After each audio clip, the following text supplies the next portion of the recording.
Grappler Baki Seikairetsu Den, known in the West as Fighting Fury, was released on the 12th of October, 2000, in Japan and subsequently made its way to PAL regions on the 23rd of May, 2003. Developed by Arc System Works Company, Limited and published by Tommy Company, Limited and Midas Interactive Entertainment Limited, the game sought to capture the intense martial arts action of the manga series it was based on, Baki the Grappler by Itagaki Keisuke. However, despite its promising premise and notable developer credentials, Fighting Fury largely fell short of expectations. Arc System Works, renowned for their work on the Guilty Gear series, had released their first title in that franchise just 2 years prior to Fighting Fury. The company also held the rights to the Double Dragon series, giving them a history or sorts, you could say, in developing engaging fighting games. Yet, their expertise seemed to falter with Fighting Fury.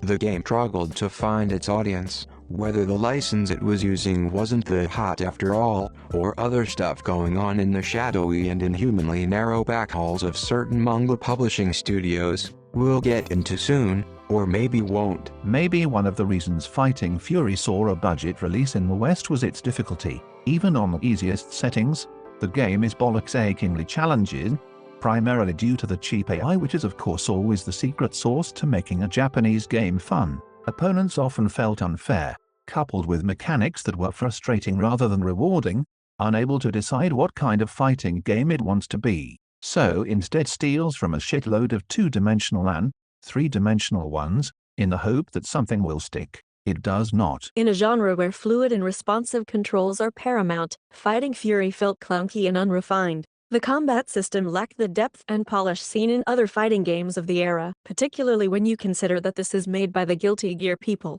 I mean, Christ, what happened? Do we need to have a talk? Arc System Works? This disparity in quality was stark, and must have been disappointing for fans of the first Guilty Gear, who expected more from the developers. Also, the presentation of Fighting Fury is some real mid-90s shit. My human beings and other species who may have grown sentient and you don't even know it yet. The game looked cheap and dated even at the time of its release, as the opening FMV looks like it belongs in the first decade rather than anything made this side of the millennium. Unlike many of its contemporaries such as Dead or Alive 2 or, I don't know, Guilty Gear X, which could rely on in-engine cutscenes to enhance the narrative and immerse players, Fighting Fury seemed to be the bad people when it came to that, I guess. They offered little to no such content. All lowhounds have are some shitty text scrolls with voice work that barely lasts a few seconds. This absence makes the game feel sparse and unfinished. Not that they had much to show as the character roster is very vision.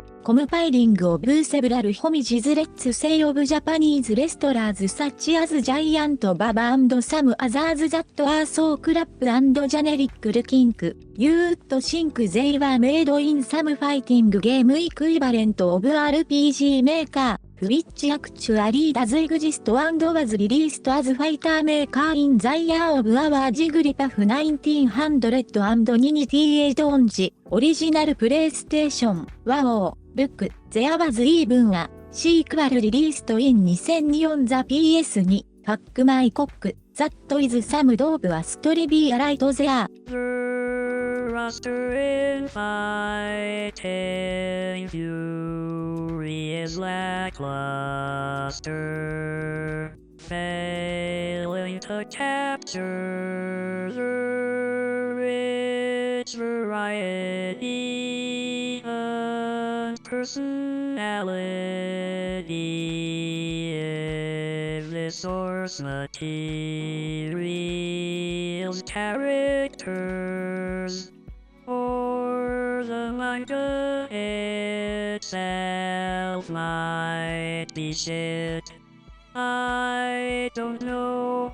Life is full of mysteries.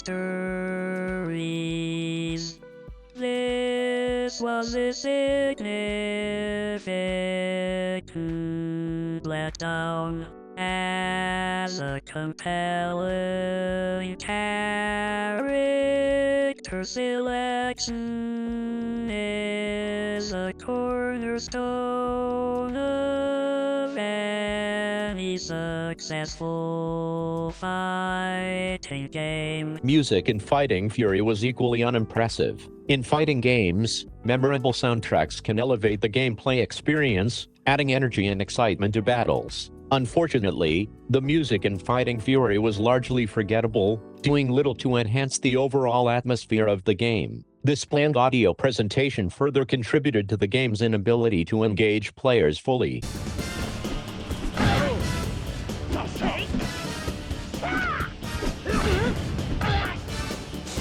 Given these numerous issues, it is unsurprising that Fighting Fury received a lukewarm reception from critics and gamers alike. The game was viewed as a missed opportunity, especially considering the potential of its source material, Baki the Grappler manga, which had made its way to the West in translated volumes by 2001 already. This fly-by-night westernization perhaps explains why Midas Interactive decided to release the game in PAL regions, 3 years after its original Japanese release date. However, by the time it arrived, Fighting Fury felt even more outdated and outclassed by other titles on the market.